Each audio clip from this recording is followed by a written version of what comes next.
Urge, la défense israélienne communique à Moscou ses informations sur le crash de l'Il-20. Touche pas à mon conflit d'intérêts. La France traîne à lutter contre la corruption. Le Lièvre. Dans un rapport publié le 18 septembre, le groupe d'État contre la corruption estime que la France n'a pas assez tenu compte de ses recommandations pour lutter contre la corruption. Sur 11 recommandations, 4 ont été mises en œuvre de manière satisfaisante, trop peu selon l'organisme, qui considère comme globalement insuffisant l'effort de Paris. La France laxiste dans la lutte contre la corruption des parlementaires, des juges et des procureurs. C'est ce qui ressort du dernier rapport du GRECO, groupe d'État contre la corruption, un organe du Conseil de l'Europe. Ce document, publié le 18 septembre, est la seconde évaluation des recommandations émises par le GRECO au gouvernement français en 2014, la première depuis les élections présidentielles de 2017. Dans son premier rapport de conformité, daté de 2016, l'organisme de lutte contre la corruption estimait que Paris avait mis en œuvre seulement 2 de ses 11 recommandations.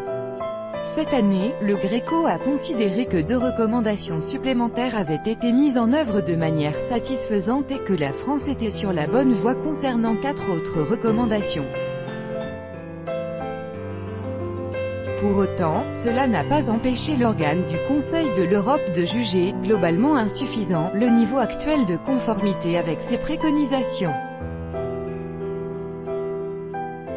Si la France est sur la bonne voie et que la lutte contre la corruption progresse, pourquoi ce jugement? La réponse se trouve dans ce rapport. La première recommandation considérée par le GRECO comme mise en œuvre concerne la protection des juges, le dispositif de prévention des conflits d'intérêts, et la diffusion de la culture déontologique dans les tribunaux de commerce et au Conseil des prud'hommes. Les réformes ont bien été faites, mais par l'exécutif de François Hollande dans le cadre de la loi Macron de 2015 et de la loi J21 du 16 novembre 2016. La seconde exhortation considérée comme mise en œuvre n'est, à en croire le rapport, qu'une déclaration d'intention. En effet, les réformes sur la possibilité pour le ministère de la Justice d'avoir accès aux informations d'une affaire et la limite au secret de la défense nationale sont intégrées à la réforme constitutionnelle qu'Emmanuel Macron souhaite faire voter en 2019. Dans 4 autres domaines, le GRECO a noté des progrès, tout en soulignant qu'ils ne vont pas assez loin pour garantir l'absence de conflit d'intérêts, à l'image de la première recommandation, qui a pour sujet les indemnités de frais de mandat et la réserve parlementaire.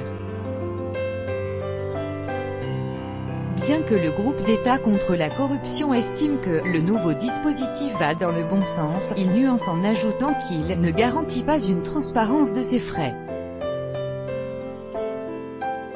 C'est le cas pour les indemnités parlementaires, mais ça l'est également en ce qui concerne la gestion des conflits d'intérêts, dont la déclaration est facultative pour les sénateurs ou encore pour le processus de nomination des procureurs.